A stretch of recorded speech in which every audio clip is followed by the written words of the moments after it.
오늘은 본문이 좀 깁니다. 옛적에 아구스티누스는 긴 설교 본문을 읽고 난 다음에 오늘 본문이 이렇게 기니 오늘 설교가 빨리 끝날 거라고 생각하지 마십시오. 그렇게 선포하고 설교를 시작했습니다. 그러나 저는 아구스티누스보다는 짧게 설교할 예정입니다. 지난주에 우리는 하나님께서 실패한 우리의 인생길에 함께해 주신다라는 말씀을 들었는데요. 오늘은 하나님과 함께하는 삶의 그 실질이 무엇인지를 살펴보려 합니다. 오늘 설교 대지는 두 가지인데요. 첫째, 하나님과 함께하는 삶에는 고난이 있습니다. 둘째, 하나님과 함께하는 삶에는 극복이 있습니다. 두 가지를 살펴보려 합니다. 첫째, 하나님과 함께하는 삶에는 고난이 있습니다. 요셉은 성경에서 가장 사랑받는 인물 중에 하나입니다. 그가 왜 사람들로부터 사랑받습니까? 역경을 이겨낸 성공 스토리가 있기 때문이죠.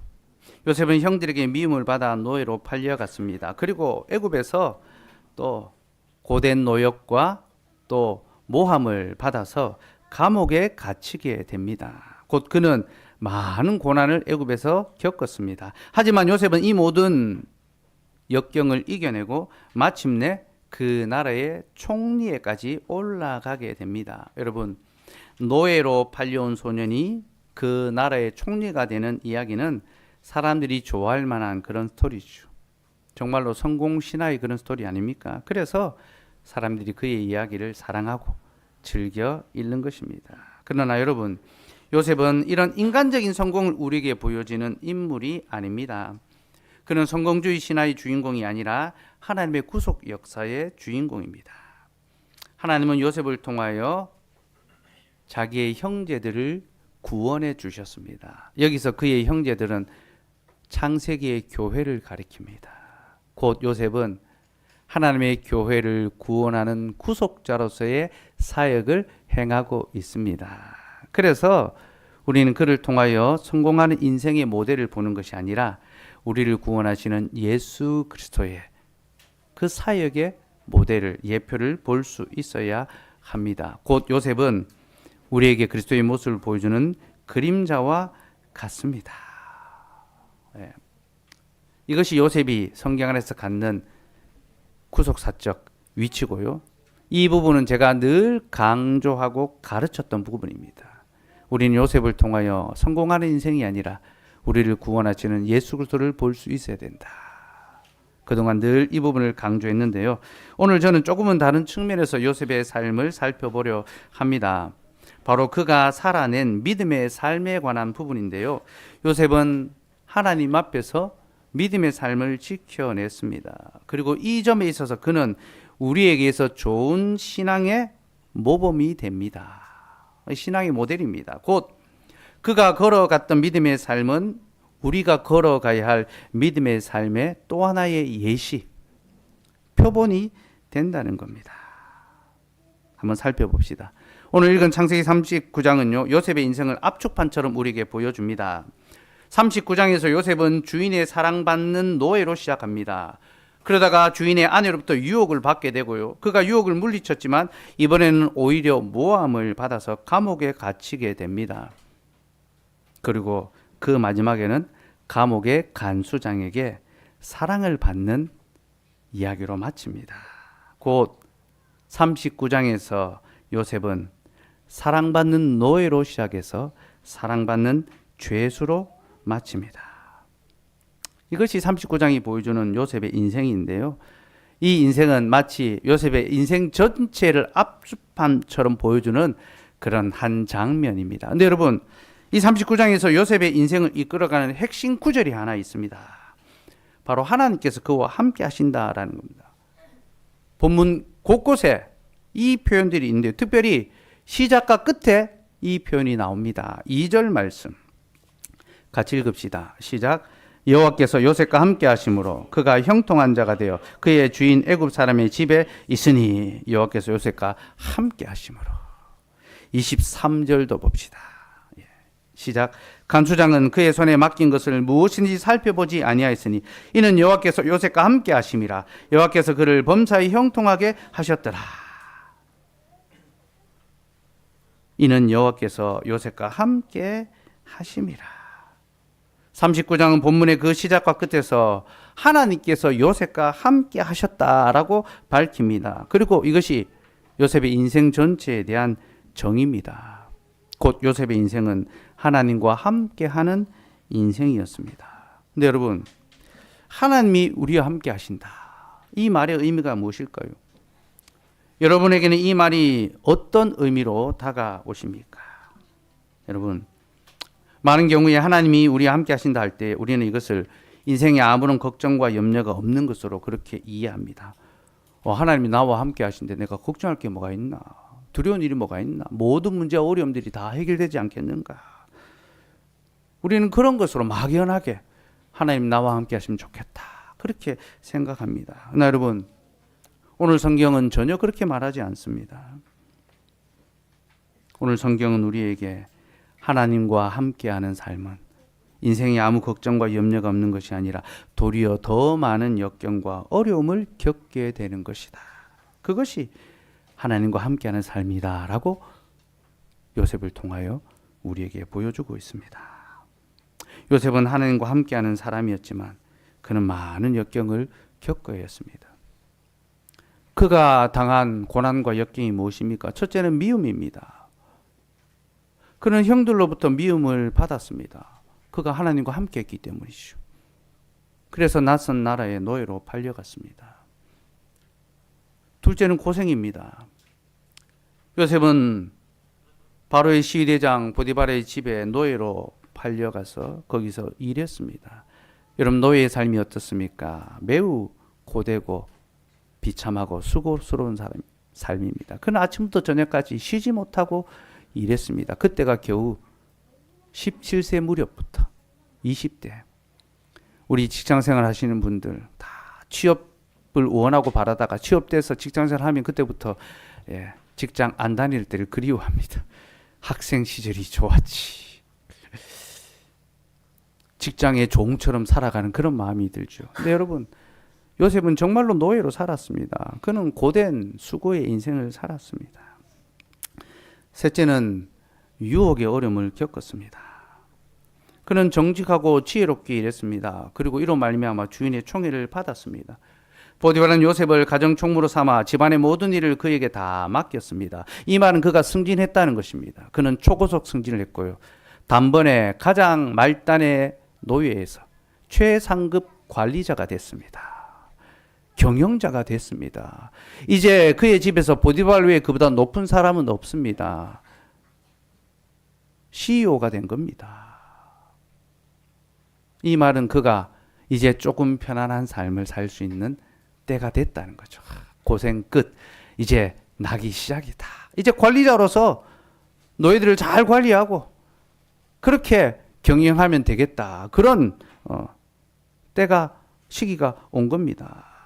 근데 여러분, 그는 관리자가 되고 난 다음에 편안한 삶이 아니라 도리어 더 힘든 상황에 놓이고 말았습니다. 무엇 때문입니까? 바로 보디발의 아내가 그를 유혹했기 때문이죠. 본문 6절과 7절 말씀 같이 읽읍시다. 시작. 주인이 그의 소유를 다 요셉의 손에 위탁하고 자기가 먹는 음식 외에는 간섭하지 아니하였더라. 요셉은 용모가 빼어나고 아름다웠더라. 그 후에 그의 주인인 아내가 요셉에게 눈짓하다 동침하기를 정하니 요셉은 능력이 있었습니다. 지혜가 있었습니다. 그리고 젊었습니다. 그리고 용모가 빼어났습니다. 잘생겼다라는 거죠. 이런 젊고 능력 있고 잘생긴 거. 요즘 말로 엄친아죠, 그죠? 엄친아. 따를 사람이 없습니다. 이 엄친아도 약간 지나간, 유행이 지나간, 요즘 이걸 재능충이라고 부르더라고. 재능이 충만하고. 모든 재능을 다 갖고 있고. 원업입니다. 나도 저런 재능을 갖고 싶다. 요셉은 모든 사람이 부러워할 만한 재능을 다 갖고 있었습니다. 젊고, 유능하고, 지혜롭고, 성실하고, 정직하고, 사람들이 흠모할 만한 외적인 아름다움까지 있었습니다. 그러나 여러분, 그는 이런 자신의 능력으로 말미암아 편안한 삶이 아니라 도리어 고통을 겪게 됐습니다. 유혹을 받게 된 거죠. 보디발의 아내가 그의 아름다움을 보고 동침을 요구했습니다. 여러분, 이 유혹은 요셉에게서 매우 견디기 어려운 그런 유혹이었습니다. 그때 그의 나이는 20대였습니다. 20대 청년의 시기를 생각해 보십시오. 그때는 성적인 욕구가 아주 충만할 때입니다. 우리는 그에게도 그러한 욕구가 있었다라고 생각해야 합니다. 그리고 이 여인은 자기의 주인입니다. 여러분, 그 당시 노예의 삶이 어떤지 생각해 보십시오. 인간다운 삶을 살 수 없습니다. 노예는 주인이 자기 마음대로 얼마든지 할 수 있는 존재입니다. 그러니 요셉이 이 여인의 요구를 거절하는 것이 얼마나 어려운 일인지 우리는 잘 알 수 있습니다. 그리고 이 여인의 유혹을 받아들이는 것이 요셉에게는 아무 손해가 아닙니다. 왜 그렇습니까? 그에게는 성적인 욕구가 있었고요. 지금 자신에게 그것을 요구하는 사람은 자기의 주인이기 때문입니다. 그래서 유혹에 넘어가도 그에게 별로 손해될 게 없습니다. 아니, 어쩌면 이것은 기회일지도 모릅니다. 만약 이 여인의 유혹을 받아들인다면 그는 더 편한 삶을 보장받을 수 있습니다. 곧 주인으로부터도 사랑받고 주인의 아내로부터도 사랑을 받게 되는 거죠. 그러면 훨씬 더 편안한 삶을 살아갈 수도 있었을지 모릅니다. 만약 그가 이러한 생각을 조금이라도 했다면, 내가 이것을 기회로 삼아서 잘 활용해야 되겠다 생각했다면 그는 이 유혹을 받아들였을 것입니다. 그러나 그는 이 유혹을 거절하고 받아들이지 않았죠. 하나님이 그와 함께 하신다는 것을 그가 알았기 때문입니다. 여러분, 여기서 우리는 하나님이 함께하는 삶의 특징이 무엇인지를 알아야 됩니다. 첫째는 하나님이 함께하는 자의 삶에는 많은 유혹이 따라온다라는 겁니다. 여러분, 하나님이 함께하는 삶에는 아무 유혹과 시험과 어려움이 없는 것이 아니라 도리어 많은 시험의 거리가 우리를 기다리고 있는 것, 그것이 하나님과 함께하는 삶의 특징입니다. 우리는 성적인 유혹을 받을 수 있습니다. 우리는 위기에 의한 부당한 요구를 받을 수도 있습니다. 우리는 사회적인 간섭이나 문화에 따른 유혹도 받을 수 있습니다. 결혼하기 전에 남녀가 동침하고 동거하는 사회적인 분위기 속에서 말씀의 원리를 따라 순결을 지키는 것은 매우 어려운 일입니다. 쉽게 돈을 벌려고 하고 부정한 방법으로 이익을 추구하려는 사람들 속에서 정직하게 일하고 그 수입의 일부를 하나님의 나라를 위하여 사용하는 것은 매우 어리석어 보이는 일입니다. 우리는 매일같이 여러 상황 속에 놓이고요. 그 상황은 언제나 우리에게 많은 유혹과 시험의 거리가 됩니다. 여러분, 우리에게도 욕구가 있지 않습니까? 성적인 욕구가 있으며 편안히 살고 싶은 마음이 있으며 더 잘 살고 싶은 그런 기대가 있습니다.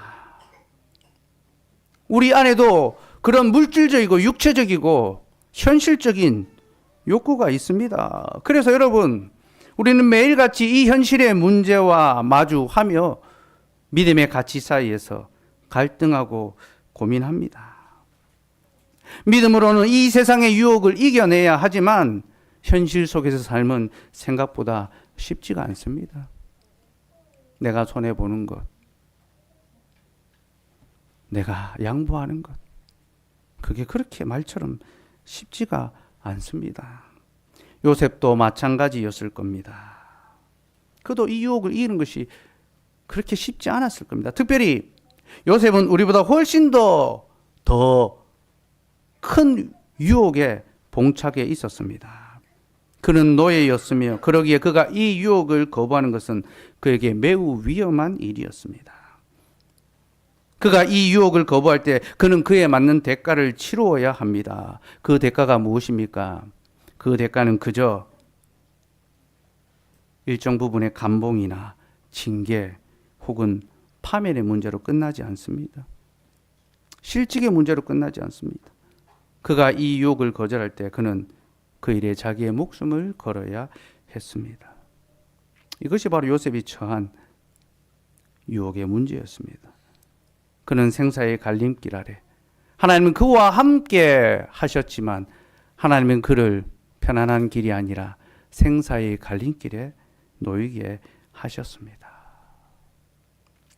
이것이 요셉이 처했던 믿음의 삶의 문제였습니다. 물론 우리는 요셉과는 같지 않습니다. 우리는 세상에서 유혹을 당하고 또 그 유혹에 거절할 때 이로 인하여 약간의 손해와 미움 혹은 불이익을 당할 뿐입니다. 우리가 사람들의 유혹을 거부한다고 해서 우리가 생명을 잃어버리는 그런 일은 일어나지 않습니다. 현대사회에서는. 그저 우리가 인정받지 못하고 우리가 승진하지 못하고 우리가 조롱을 당하거나 불이익을 당하는 그런 정도의 어려움을 겪게 됩니다. 그래서 우리가 지금 당하는 유혹의 문제는 요셉이 당한 것과 비하면 너무나 작고 사소한 것들입니다. 그런데 여러분, 우리의 삶이 어떻습니까? 우리는 이 작은 것도 포기하지 못해서 쉽게 유혹에 넘어가 버리고 말지 않습니까?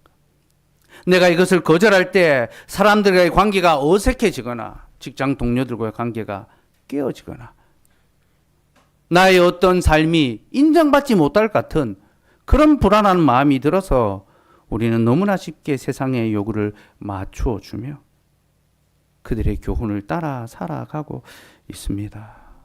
그러나 여러분, 이것은 하나님과 함께하는 사람의 특징이 아니라는 것을 알아야 합니다.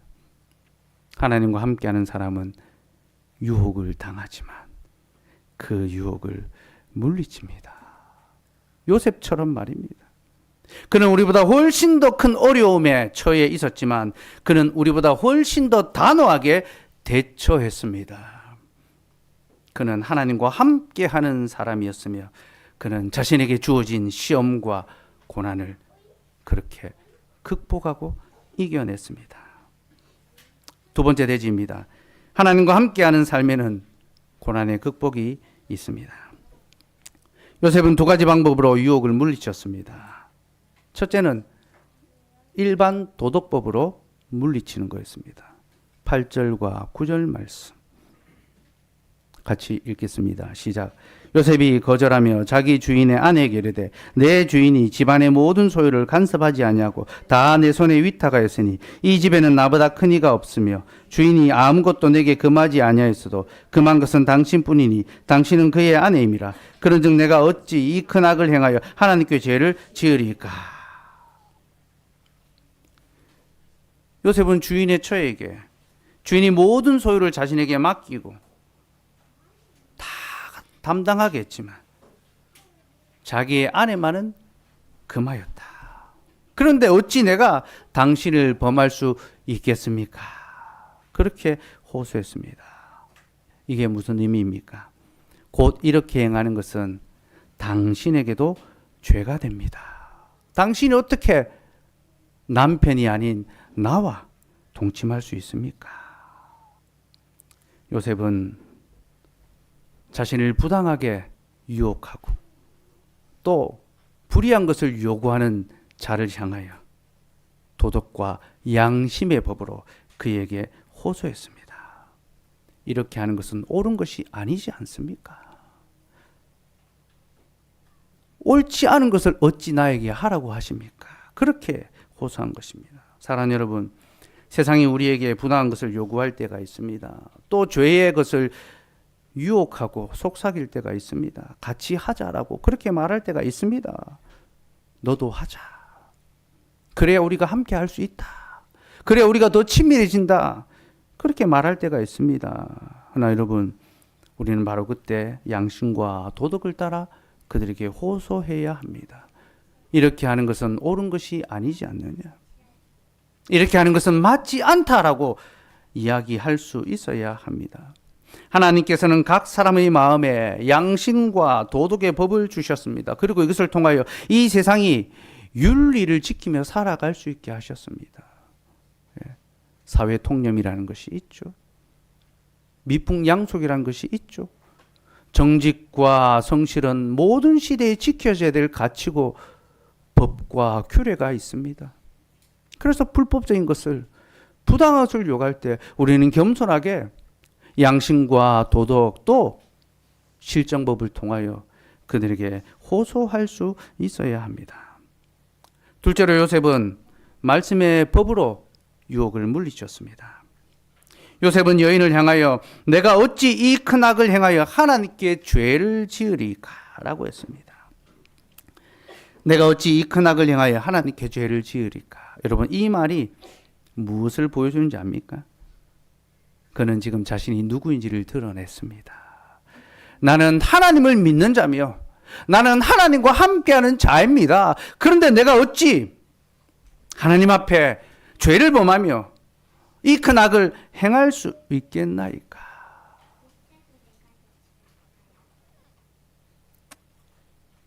여러분, 우리는 세상의 법과 양심의 법을 따라 살아가는 자들이 아니라 하나님의 말씀의 법을 따라 살아가는 자들입니다. 이것이 우리의 삶의 원리고 기준입니다. 우리가 직장 생활을 하든 우리가 학교 생활을 하든 우리가 사회 생활을 하든 우리가 어떤 자리에 무엇을 하든 우리의 삶의 원리는 그 조직의 문화나 그 사회의 가치가 아니라 하나님의 말씀이 우리의 삶의 기준과 우리의 삶을 이끌어가는 원동력이 되어야 합니다. 그리고 이것을 위하여 우리는 우리가 어떤 원리로 살아가는 자들인지를 나타내 보여야 됩니다. 나는 하나님을 믿는 사람이고 하나님의 말씀의 법을 지키며 살아야 합니다. 이것은 하나님 앞에서 죄입니다라고 선언할 수 있어야 됩니다. 때로 이것이 불편할 수 있습니다. 때로 이것이 두려울 수 있습니다. 때로 이것이 부끄럽게 여겨질 수 있습니다. 그러나 여러분, 이것은 부끄러운 것이 아닙니다. 도리어 자랑의 거리입니다. 우리가 하나님의 자녀라는 것은 우리에게 있어 가장 큰 자랑입니다. 우리는 부끄러운 것은 자랑하고 자랑할 것은 부끄럽게 여기는 그런 어리석은 삶을 살아서는 안 됩니다. 우리는 우리의 믿음을 당당하게 드러내야 하며 왜 우리가 그들과 같이 살아갈 수 없는지를 분명하게 보여주어야 합니다. 그렇게 할 때 세상은 우리가 어떤 논리로 살아가는 자들인지를 알게 됩니다. 그리스도인 것을 가만히 속이고 그냥 그들처럼 똑같이 사는 것이 아니라 분명하게 드러내며 다르다라는 것을 보여줄 수 있어야 하는 거죠. 사랑하는 여러분, 우리가 우리의 이웃들로부터 동료들로부터 세상으로부터 받는 유혹의 문제들은요, 사실 우리가 살아온 삶의 궤적에 따라 그 내용이 달라집니다. 우리가 세상 사람들과 별반 다를 바 없이 살아왔다면 세상은 또 그들은 우리를 쉽게 보고 마음대로 하려 들 것입니다. 얼마든지 그들의 죄에 동참시키려 할 것입니다. 그러나 우리가 세상의 방법이 아니라 말씀의 원리를 따라 살아간다면 세상 우리를 달리 볼 것입니다. 상종하지 못할 인간이라고 생각할 것이고 저들은 우리와 다르다라고 생각할 것입니다. 우리는 세상과 같아짐으로 그들을 이기는 것이 아니라 세상과 다름으로 그들을 이기는 자들이 되어야 합니다. 요셉은 하나님의 말씀의 법을 따라 자신에게 주어진 유혹을 물리쳤습니다. 그리고 이로써 자신이 믿음으로 살아가는 자인 것을 세상에 나타내 보였습니다. 그런데 여러분, 이렇게 하는 것이 그에게 달콤한 미래를 약속하는 것은 아니었습니다. 우리는 생각합니다. 우리가 믿음을 지키며 살면 하나님께서 보상해 주시겠지, 갚아 주시겠지. 우리 안에는 이 알 수 없는, 출처를 알 수 없는 이 보상 심리가 있습니다. 내가 믿음대로 살면 반드시 믿음의 보상이 있을 것이다. 여러분, 요셉은 불의하지 않게 살았습니다. 요셉은 정직하게 살았습니다. 요셉은 하나님의 말씀을 따라 자기를 지켰습니다. 그런데 그를 기다리고 있는 것이 무엇입니까? 복입니까? 아닙니다. 도리어 화였습니다. 여인은 자신의 요구가 거부당하자 분노했습니다. 그리고 요셉을 모함했습니다. 그는 사람들을 불러서 요셉이 자신을 겁탈하려 했다라고 말하며 요셉의 옷을 그 증거물로 제출했습니다. 그러면서 그를 조롱했습니다. 비하했습니다. 이는 히브리 사람이라. 여러분, 우리가 그리스도인인 것을 드러내고 그리스도인답게 정직하고 진실하고 거룩하게 살아가기를 힘쓸 때 세상 우리를 조롱하고 모독하고 모함할 수 있습니다.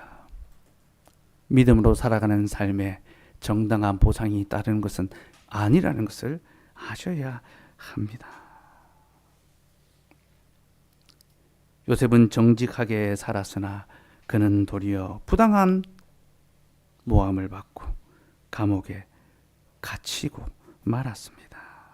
사랑하는 여러분, 하나님 앞에서 양심을 지키며 하나님의 말씀을 지키며 살아가는 삶이 세상으로부터 우리의 선함과 옳음을 인정받는 것이 아니라는 것을 기억하셔야 합니다. 믿음으로 살아가는 삶은 분명 아름다운 것이지만 그것은 우리의 삶의 인정과 안정을 보장하는 것은 아닙니다.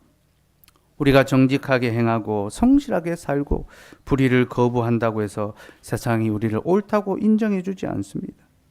우리는 그런 것들을 기대해서는 안 됩니다. 오히려 우리는 우리가 생각지도 못했던 오해와 모함과 역경을 당할 수도 있다는 사실을 각오해야 합니다. 여러분, 세상은 속이는 자들에게는 성공을 약속합니다. 그들이 더 빨리 승진하고 그들이 더 빨리 성공합니다. 부유합니다. 그러나 믿음으로 사는 자들에게는 모함과 손해와 억울함을 당하게 합니다. 이것이 하나님과 함께하는 자의 삶의 특징입니다. 그러나 여러분, 참된 믿음이 무엇입니까? 하나님과 함께하는 자의 진정한 특징이 무엇입니까? 그는 고난을 당하나 그 모든 고난을 능히 이기며 견뎌낸다는 것입니다. 사랑하는 여러분, 하나님과 함께하는 자의 삶은요, 고난을 피하는 것이 아니라 고난을 극복하는 삶입니다. 요셉은 말로 닿을 수 없는 고난을 겪었지만 그는 어디에 있든지 하나님과 함께 했으며 그래서 그는 무슨 일을 당하든지 묵묵히 견디며 참아냈습니다. 그는 형제들에 의해 노예로 팔려갔을 때도, 주인의 아내로 말미암아 육체의 시험을 받을 때도, 또 이로 인하여 무고한 모함을 받을 때에도, 또 결국 감옥에 갇히는 죄수의 신세가 됐을 때도 항상 하나님과 함께 했으며 이로 말미암아 그는 자신에게 닥친 그 모든 고난을 참고 견디어 냈습니다. 이것이 하나님과 함께하는 자의 삶의 특징입니다. 그리고 그 결과가 무엇입니까? 그가 어디에 있든지 사랑받는 자가 되었다는 겁니다. 그가 노예로 주인의 집에 팔려갔을 때도 사랑받는 자가 되었고, 그가 감옥에 넘겨졌을 때도 간수장으로부터 사랑받는 자가 되었습니다. 간수장은 요셉이 하나님과 함께 하고 있음을 보고 감옥의 모든 재반 사무를 그에게 다 맡겼습니다. 그는 비록 감옥에 있었지만 감옥에서도 관리자가 되었습니다. 그리고 이 일은 장차 그가 하나님의 백성을 구원하는 일에 있어 아주 중요한 역할을 하게 됩니다. 그가 감옥에 갇혔기 때문에 그가 자기 형제들을 구원할 수 있었던 겁니다. 여러분, 우리는 이것을 통하여 하나님이 지금 요셉의 인생을, 자신의 구속 역사를 실행하기 위하여 한 걸음 한 걸음 인도해 가고 있다는 사실을 알아야 합니다. 여러분, 이것이 하나님이 함께 하시는 삶의 특징입니다. 곧 하나님이 함께하는 삶은 우리의 인생이 잘 되고 성공하는 것이 아니라 주님이 우리의 몸과 영혼을 완전히 구원하시기 위하여 그 구속의 삶으로 우리의 걸음을 한 걸음 한 걸음 인도하셔서 마침내 우리에게 영원한 생명과 죄사함과 구원의 기쁨을 더하여 주신다는 것. 그래서 우리가 노예로 살아가든 죄수로 살아가든 우리는 우리의 구원의 하나님을 신뢰하며 그분께 감사하며 그분께 찬송과 경배를 드릴 수 있는 것입니다. 요셉은 바로 그 하나님의 인도하심을 믿고 전적으로 순종하며 어디서 무슨 일을 만나든지 간에 항상 하나님 앞에 순전한 삶을 살았습니다. 그리고 성경은 그런 그의 인생을 가리켜 그가 범사에 형통했다라고 말합니다. 23절 말씀 다시 읽읍시다. 시작. 간수장은 그의 손에 맡긴 것을 무엇인지 살펴보지 아니하였으니 이는 여호와께서 요셉과 함께 하심이라. 여호와께서 그를 범사에 형통하게 하셨더라. 여러분, 여호와께서 그를 범사에 형통케 하시는 삶이 무엇입니까? 그를 감옥에서 꺼내주는 것이 아닙니다. 그를 감옥에 들어가지 못하도록 막아주는 것이 아니었습니다. 그가 감옥에서도 그 역경을 이기고 성실하고 정직하게 살아감을 통해 사랑받게 하시는 것, 하나님의 영광을 드러내게 하시는 것, 그것이 바로 하나님께서 범사에 그를 형통케 하신 바로 그 삶의 모습입니다. 말씀을 맺겠습니다. 하나님과 함께하는 삶은 축복된 삶이지만 그것이 행복의 삶을 의미하는 것은 아닙니다. 복된 것과 행복은 다릅니다. 우리는 하나님과 함께 살아가지만 우리는 세상에서 많은 어려움을 겪게 됩니다. 우리는 때때로 질병에 걸리기도 합니다. 신자도 병에 듭니다. 우리는 때때로 인생의 실패를 맛보기도 합니다. 신자도 자주 실패하고 어려움을 겪습니다. 우리는 종종 사람들로부터 거부를 당하기도 합니다. 성질에 누락되기도 하고 배척받기도 하고 따돌림 당하기도 합니다. 사랑하는 여러분, 하나님이 함께 하신다고 해서 우리 인생의 문제가 다 사라지는 것이 아님을 기억하시기 바랍니다. 우리는 외로이 혼자 있어야 할 때가 있을 수 있으며 우리는 가정을 이루지만 자녀를 얻지 못할 수도 있습니다. 우리에게 그런 일이 일어날 수 있습니다. 또한 자녀를 갖는다 하여도 그 자녀가 장애를 얻거나 질병의 고통을 겪을 수도 있습니다.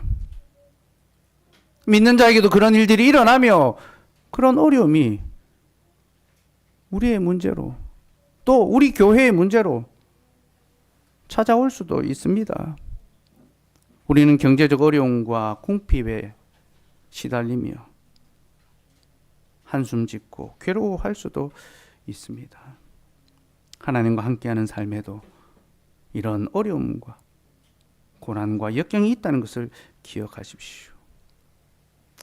그러한 어려움 속에서도 우리는 남들보다 성실하고 정직하게 살아가며 양심과 도덕과 하나님의 법을 따라 거룩하게 살아가기를 소망해야 합니다. 그리고 우리가 그렇게 살아간다 하더라도 그것이 우리에게 인정과 칭찬으로 돌아오지 않을 수 있습니다. 우리가 정직할 때 사람들이 우리의 정직함을 칭찬하는 것이 아니라 도리어 이용할 수 있습니다. 우리가 성실하고 묵묵하게 살아갈 때 사람들이 그것을 격려하는 것이 아니라 도리어 조롱할 수 있습니다. 또한 우리는 많은 손해와 불이익을 당할 수도 있습니다. 믿음이 없다면 당하지 않아야 될 일을 믿음이 있다는 이유로 당해야 할 수도 있습니다. 더욱 어려운 것은요, 우리 안에도 욕구가 있다는 사실이죠.